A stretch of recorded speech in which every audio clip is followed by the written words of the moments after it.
All right. Um, we're live. I'm sorry for those who have been anticipating this for too long. I'm sorry about the delay, but we're now going to make a start. This is the first time I've done anything like this. Um, and we're going to talk tonight about Shavuot coming up in just a couple of days. And actually, Shavuot is the only festival where nearly everything we do, apart from the regular Yom Tov stuff and the davening and the eating and the different mitzvot associated with each Yom Tov, Shavuot is really the only Chag, the only festival that doesn't come with a whole set of mitzvot, but rather minhagim, different customs. And one of those customs, which we all like and enjoy, is the custom to eat milchiks. So tonight we're going to explore where that idea comes from, number one. And number two, I can see there are a couple of people who have now tuned in, so welcome. I don't know if that's Hillel or Jonathan, but a quick shout out to both of them for helping to organize this. And we hope to see Hillel back in Sydney with us soon. But with regards to the custom to eat milchiks, like I said, a custom that we all enjoy. Where does it come from? And after we explore the reasons for this custom, we're also going to have a look if that custom contradicts a mitzvah that we have in nearly every other Chag, every other festival, the idea of Ein Simcha Ela Basa V'Yayin, that they're really the true happiness, the way in which we express our happiness in Yom Tov, the Gemara tells us, is with meat and wine.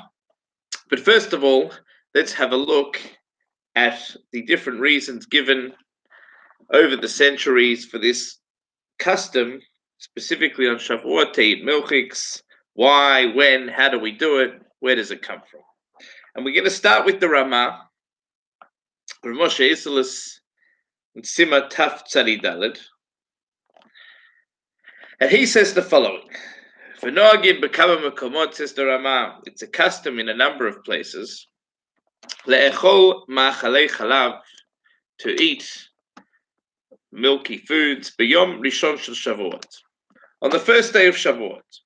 V'nireli hatam, says the Ramah, what's the reason for this custom? And this is fascinating. There are a number, when you ask someone, why do you eat milchiks on Shavuot? I don't think this is the reason that he's giving to you, but it's mafurish, it's explicit in the Ramah. The Ramah says, Shehu kamo hashnei tavshilin shelochin b'lo Pesach, zeicha LaPesach v'zeicha LaChagiga. Says the Ramah, it's similar to this idea that we have on Pesach. On Pesach, we know, on our Seder plate, we have a zeichet, some kind of commemoration to remember the two different sacrifices, the Korban Pesach and the Korban Chagiga. So says the Ramah, just like we have that on Pesach, ken ochlin ma'achal chalav, va'achar kach ma'achal basar. וצריכין להביא עמהם שתי לחם על השולחן, שהוא במקום המזבח. ויש בזה זיכרון לשתי הלחם שהיו מקריבים ביום הביקורים. Says the Ramah, just like we remember those korbanot, we remember those different sacrifices on Pesach, on Shavuot there's also this inyan, there's also this idea to do something, to have some kind of food, something on the table to remember this the specific and unique sacrifice to Shavuot, which was brought with 2 loaves of bread. And says the Ramah, how do we do that? Because just to have Lechem Mishnah, that's not unique, that's nothing exciting. We do that every Yom Tov and every Shabbos. So says the Ramah, this is what we do. We know that bread that we have in a regular milchik meal, you can't then take that bread and eat it with flesh, and eat it in a fleshik meal, eat it with meat. And so therefore, says the Ramah, how did this whole custom of eating milchik originate? Because we needed to do something unique, something special to represent the Korban Shtei Alechem, the idea of the sacrifice with the 2 loaves of bread. And like I said, to do that with a regular Shabbos or Yom Tov table, a regular table on Shabbat and Yom Tov, we already have 2 loaves of bread. Says the Ramah, you start your meal with lechem mishnah and milchiks. And after you've had your first course, or you've had a bit to eat, so says the Ramah, you then clear the table, clear off the bread, because you then can't eat the bread at a fleishik meal. You wash your mouth out, you put new cutlery on the table, and you then, says the Ramah, take out the fleish. And how do you do that? When you do that, you put an extra loaf on the table, because you obviously can't eat the bread that you had with milk. You now can't eat that same bread with the fleishik meal. You don't bench, it's the same meal, but you take out a completely new loaf of bread. It says the Ramah, that bread is zeicher lekorban shtei alechem. That bread is the concept and the inyan of reminding us of the unique korban of Shavuot. And so, according to this first reason that we see in the Ramah, the whole concept of eating milchiks on Shavuot is just to remind us, we do the entire thing just to have some kind of representation of the korban they used to bring on Shavuot at the table. And like I said, that's not a reason that's commonly known, but fascinating nevertheless. We're now going to look at a couple of other reasons. The second is from a Sefer called Yena Shel Torah, and he quotes the following idea. He says that a ger, we know from the Gemara quotes Gesh Nidgai Kekatan Shenela Dami, that someone who converts is like a newborn baby. It's like they've started a new life, not just a new chapter, but it's almost like they've been reborn. And in some ways, the time of Matan Torah, the time of the giving of the Torah, was an entire conversion, the national conversion en masse of the Jewish people. And therefore, on Shavuot, says the Yena Shel Torah, we're commemorating the idea of being like a newborn baby. A newborn baby drinks milk, and therefore, says the Yena Shel Torah, that's where the whole idea, the whole custom of drinking or eating milk products on Shavuot comes from. The idea that we see ourselves as new people, not just new people, but like the Gemara says, Kekatan Shenolad, we're like starting a new life, we're starting out in our new lives. That was what the Jewish people were like when they received the Torah. And therefore, to represent that and to represent this idea that we're like babies, we've just started our lives in the concept of Matan Torah when we received the Torah, just like a newborn baby drinks and eats milk, so too we eat milchik products. The next reason given in the Yena Shel Torah is that he talks about the Tehillim that we read every Friday night on Kabbalat Shabbat after Lachadodi. It starts with the words Mizmor Shel Yom HaShabbat, and he talks about the 3 words in the middle of the Tehillim, Lahagid Baboker Chastecha. And if you take the first letter of each word, that spells the word Chalav. Lahagid is the Lamed, Baboker is the Bet, and Chastecha is the Chet. Might not be exactly in order, but those 3 letters make the word Chalav, make the word milk. The question, though, is what is the connection between the words Lahagid Baboker Chastecha, which you could literally translate is to tell of Hashem's chesed, to tell of Hashem's kindness in the morning. What is the connection between these 3 words, Lahagid Baboker Chastecha, and Shavuot? So here the Yena Shel Torah gives a couple of ideas. First of all, he talks about the idea that the giving of the Torah, what we're about to celebrate, was a chesed, not just for the Jewish people, but a chesed for the entire world. The idea of that divine connection, that the Torah came into Olam Hazeh, the Torah came into this world. And we're thanking Hashem, first of all, Hashem's chesed, for giving us the opportunity to perform mitzvot and study Torah. The chesed of Matan Torah, the idea that Hashem chooses to give the Jewish people His Torah. But not just that, the entire Torah is based on the concept of chesed, says the Yena Shel Torah. And therefore, these three words, lahagid baboker chastecha, the idea of every morning talking about the chesed of Hashem, the kindness of Hashem, is especially relevant to Shavuot. The idea of the giving of the Torah represents the entire Torah. Its foundation is on chesed. And therefore, says the Yena Shel Torah, lahagid baboker chastecha, we take the first letter of each of those three words, spells chalav, milk, and the idea from those three words we get the custom, and the first letters of each of these three words we get the custom to eat milk products on Shavuot. That's another idea. And now, actually, before I do that, we're going to now look at the Aruch HaShulchan. And the Aruch HaShulchan gives over the idea very similar to the idea we just saw from the Yena Shel Torah. And he says the following. It's Siman Tav Tzadi Daled, Sifkat and Hey. He says the following. And he gives a couple of reasons, the Aruch HaShulchan. V'noagim le'echol ma'achalei chalav u'dvash. Says the Aruch HaShulchan, we have a custom to eat different milky foods and honey on Shavuot. Al Shem, because of the pasuk from Shir Hashirim in Perek Daled, pasuk Yud Aleph, Davash v'chalav tachal l'shonech, the concept of milk and honey, the sweetness of Torah like milk and honey.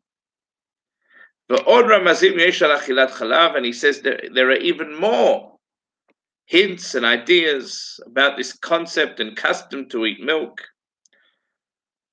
Umatzu remez b'Torah. In fact, says the Aruch HaShulchan, we can find a hint to this in the Torah. Because with regards to the Korbanot and Shavuot, it says, Chadasha laHashem b'Shavuotechem. Again, just like lahagid baboker chastecha, if you take these three words which are describing the Korban of Shavuot, we have Chet, Lamed, Bet, spells Chalav. And so once again, we have this idea based on the pasuk. He says there's a remes, there's a hint to it in the pasuk itself, which describes the korbanot that were brought on Shavuot, spells out the word chalav, spells out the word milk. And then he goes on to quote the Ramah, which we've already seen. And I want to now take a look at the Mishnah Brura, because I think the Mishnah Brura has not just the most common, but also the most interesting explanation as to why we have the custom to eat and drink milk products on Shavuot. So first of all, he tells us in Sifkat and Yud Bet, he tells us Ayin Magen Avram, to look at the Magen Avram, but he adds, V'ani shamati od. Says the Mishnah Brura, I heard further, B'shem gadol echad, in the name of a great rabbi, Shamar, that he said, Tam nachon nazeh, a good reason for this custom to eat milk. Ki be'ed she'amdu al har Sinai v'kiblu Torah, because at the time that they stood on Har Sinai and received the Torah, v'yardu min ha'har leveitam, and then after they received the Torah, they returned to their houses. Lo matzu ma le'echol teikef ki machlei chalav. The only thing they could eat immediately after receiving the Torah, says the Mishnah Brura, is milk products. Why? And here the Mishnah Brura goes on to explain, Ki levasar tzarich hachana rabah. Because for meat, you need a lot of preparation. Remember the Aseret HaDibrot, Matan Torah, they've just understood the complications involved with shchita, with preparing the meat, with melicha. Lishchot b'sakin, and here he describes them. To prepare the knife and shech the animal, ba'du kasher tziva Hashem, with the right knife, ulnaker chutei hachelev v'adam, ulahadiach v'limloach, ulevashel b'kelim chadashim. All the things involved with the preparation, and after the shechting of the animal, and not just that, you also then have to bring new kalim, because the kalim they had before were clearly treif, because before they didn't have this concept of shchita, of preparing the meat properly. Ki kalim, so the Mishnah Berurah goes on to explain, shehayu lahem mikodem, shebishlu bahem ba'oto ma'ed la'ed, nesru lahem, because the kalim, now that they've understood this idea at Har Sinai, the kalim, the vessels, they understand that the vessels that they previously cooked in are now treif. Al kain bachru lahem lefi sha'ah ma'achlei chalav, and therefore, says the Mishnah Berurah, at that particular time, right after the Aseret HaDibrot, the Ten Commandments, and the receiving of the Torah, right after that, all they could eat were milk products, and therefore, as a zecher, as a remembrance to that, we do the same thing on Shavuot. That is the explanation of the Mishnah Berurah. Now, that, I think, at least from what I've heard, is the most common explanation. You go and you ask someone, what's the connection, or why do we have this custom to eat milk and drink milk on Shavuot? That's the reason you'll most often, that's the reason that you'll hear, and I believe that would be the most common answer you would hear from people. But it relies on a certain assumption which could be problematic, because that relies on the assumption that the people at the time of the Aseret HaDibrot, the time of the giving of the Ten Commandments and receiving of the Torah, they got and they understood the entire Torah bo bayom on that exact day. It wasn't that at different parts of their journey in the desert, and as they continue their time there, one parsha to the next, Moshe continues to explain the different mitzvot, and as he explains each mitzvah, as we read each week, in Vayikra, in Bamidbar, in parts at the end of Sefer Shmot, as he explains the mitzvot to the Jewish people, they start to keep them. And therefore, if that is the case, that it's not that they start keeping the mitzvah, it's not that on the day, on Vav Sivan, on the 6th of Sivan, they received the Ten Commandments, they heard the Ten Commandments, they received the Torah, and automatically they knew, understood, and practiced everything. But I think our assumption, even without learning and going into the different details and questions involved, would be that from the different parashiyot that we learn, at each stage of their journey in the desert, at each time that we read, they get and they're explained different commandments by Moshe, that's when they start to keep them. It's not that on Vav Sivan, on the 6th of Sivan, they received the Torah, and within an hour or two they're keeping everything, but rather that little by little, stage by stage, as they go through the desert, as Moshe continues to explain to them, it's then that they start keeping that particular mitzvah. Not only that, but in Parshat Yitro, if you look at Rashi's calculation there in terms of the Aseret HaDibrot, Matan Torah, the second Luchot, so Rabban asks a question on Rashi's calculation of how these different things worked out. And the Rabban asks, according to Rashi's calculation, in Parshat Yitro, Moshe and others sit and have a meal on Yom Kippur. And he asks how that could be, and he says the Jewish people only started keeping the different mitzvot at the time Moshe explains it to them. And that's the explanation of the Ramban, which seems to be the most logical explanation.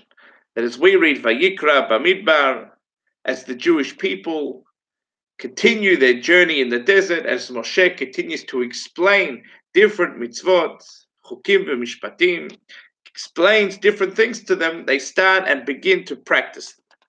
The Mishnah Berurah over here seems to rely on a completely different understanding. And if you're to understand the Mishnah Berurah, at least the simple and most basic understanding of Mishnah Berurah, you would have to understand that according to the Mishnah Berurah and according to this custom, the Jewish people on the day of Sivan, on the 6th of Sivan, when they receive the Torah, that is when they start keeping everything. And actually, the Mishnah Berurah anticipated this question and put something in brackets that I didn't read originally, and I'll read now. And he says the following: Ki ba'aseret hadibrot, because with the 10 Commandments, nitgala lahem ha'yedei zeh kol chelkei Torah, says the Mishnah Berurah, through the 10 Commandments, it was automatically and immediately revealed to them all parts of the Torah. Kamo shekatav Rav Saadia Gaon, as Rav Saadia Gaon writes, Sheba'aseret hadibrot klula kol haTorah, that within the 10 Commandments we have the entire Torah. And so therefore the Mishnah Berurah anticipates this question and explains that at least according to this minhag, according to what the Mishnah Berurah has written here, the Jewish people on the 6th of Sivan, at the time of the giving of the Torah, all the 10 Commandments, or all the Torah, all the different details of the Torah, what's mutar and what's asur, all of that is included in the Aseret HaDibrot. And therefore the Jewish people immediately after receiving the Torah start to keep the different laws relating to kashrut, to shchita, and were therefore not able to eat meat. They eat milk, and as a zecher, to remember that, we on Shavuot also have the custom to eat milk products at some point in the Chag.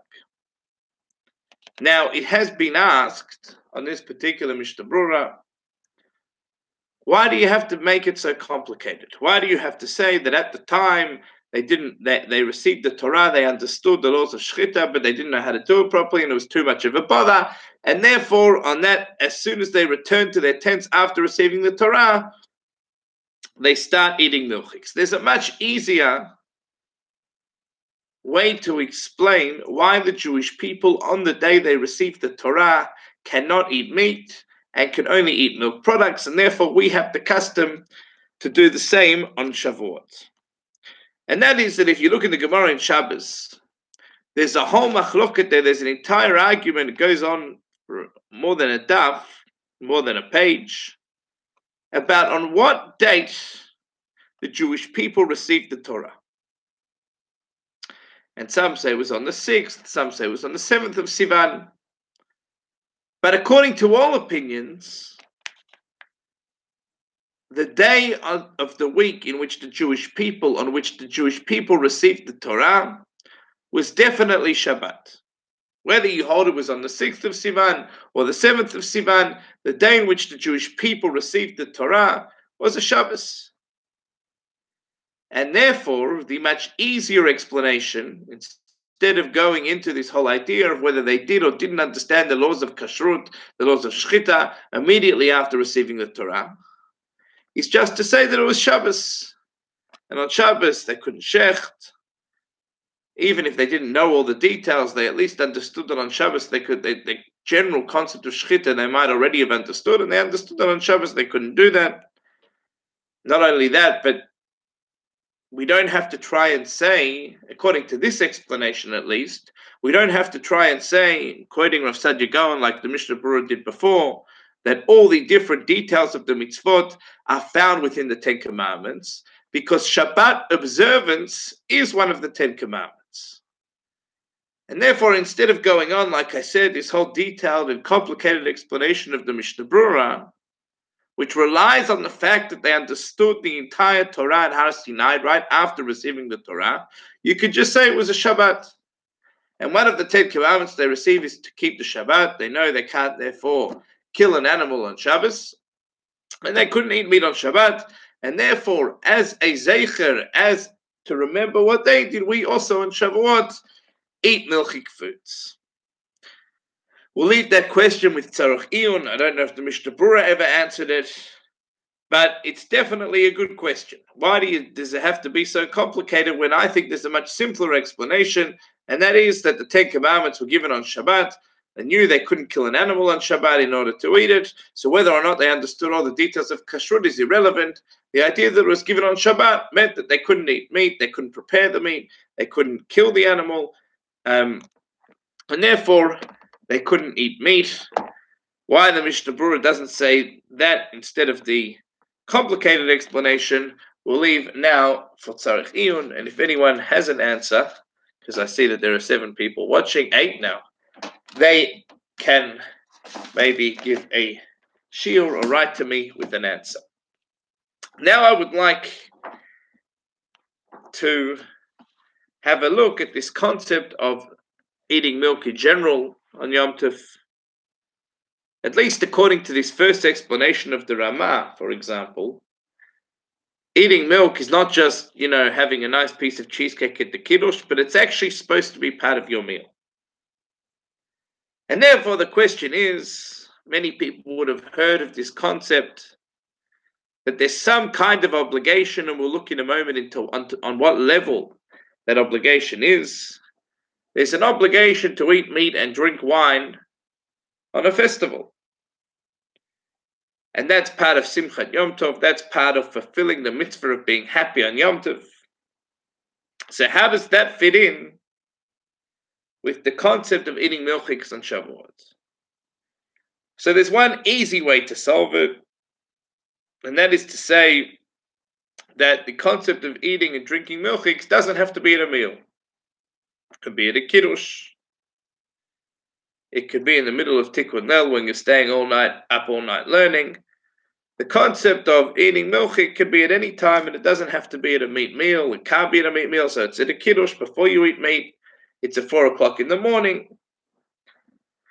Once again, after your meat meal, can once again eat milk. So that's one way of solving it. But if you say that the milk and the custom to eat milk has to be on and during the meal itself, so how does that fit in with the commandment we know, or which we think we know, the idea of eating meat and drinking wine on Yom Tov? And here I'd like to have a look at the Gemara in Pesachim, Kuf Ten Amud Aleph. The Gemara says, Tanu Rabbanan, the rabbis taught, Chayav Adam lismoach banav uvnei beito beregel. Person is obligated to be happy with his children, with his household on the Chag. Shene'emar, as the Torah says, V'samachta b'chagecha, you shall be happy on the festival. So how would he make them happy? And here, there's a whole explanation as to what would make them happy, what wouldn't make them happy, what makes men happy, what makes women happy. And then the Gemara continues, Rabbi Yehuda ben Beteira Omer, Rabbi Yehuda ben Beteira says, Bisman shemeita mikdash kayam, at the time that the Beit HaMikdash existed, Ein simcha ela babasar. There was a biblical commandment to eat meat.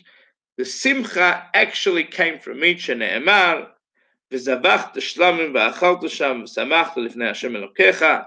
It's a pasuk, it's a chiyuv d'oraisa to eat meat, and that's how a person was happy on Yom Tov.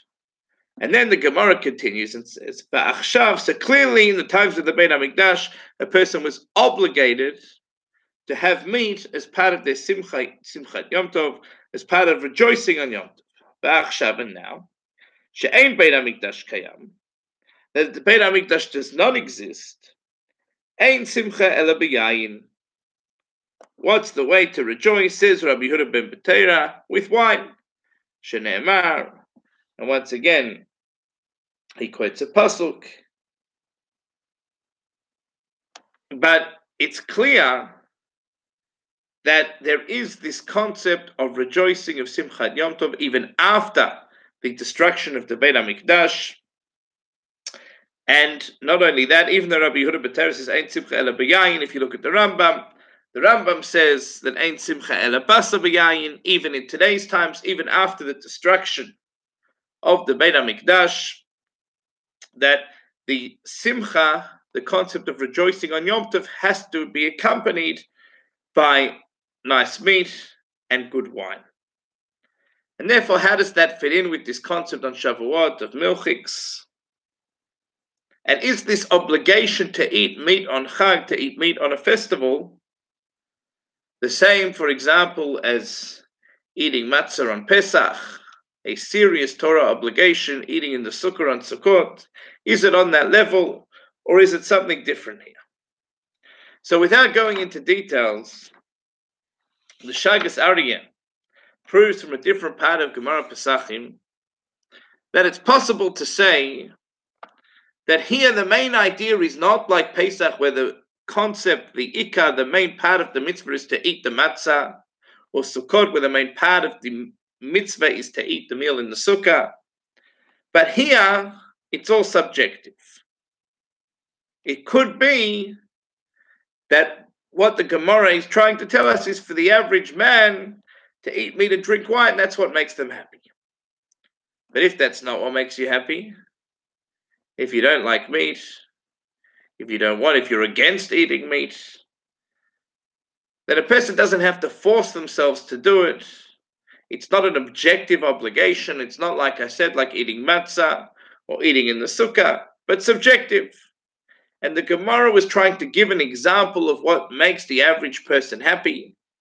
But if it doesn't make you happy, and if you prefer, for example, on Shavuot to have milchiks, then, at least according to the Shagas Aryeh, there doesn't seem to be a problem with it. What we do Lamaisa, what we do practically, so like everything, there's a whole lot of different opinions and different practices. There are many, many people, it's almost a worldwide custom, to have some kind of meal that involves milchiks on Shavuot. Like I said, it's only a custom, not an obligation, but a very widely practiced minhag.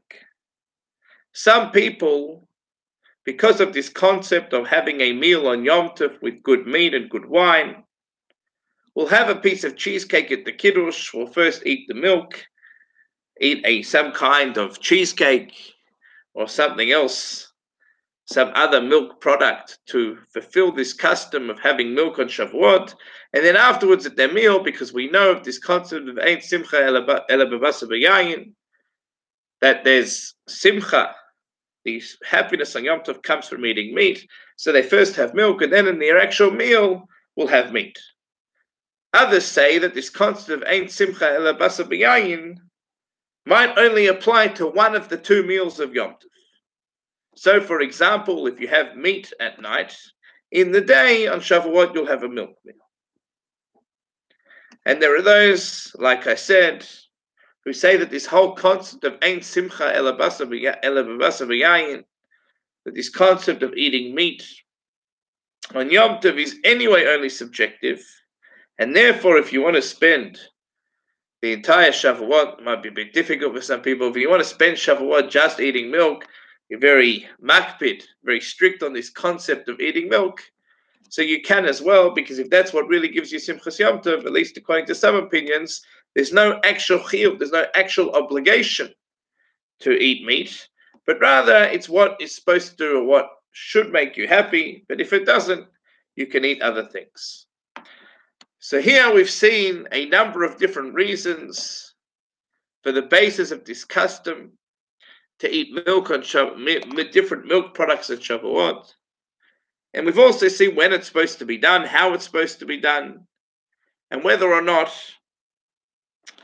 it contradicts or clashes with this idea of the obligation to eat meat and drink wine on Yom Tov. Thank you very much for joining me tonight, and have a Chag Sameach.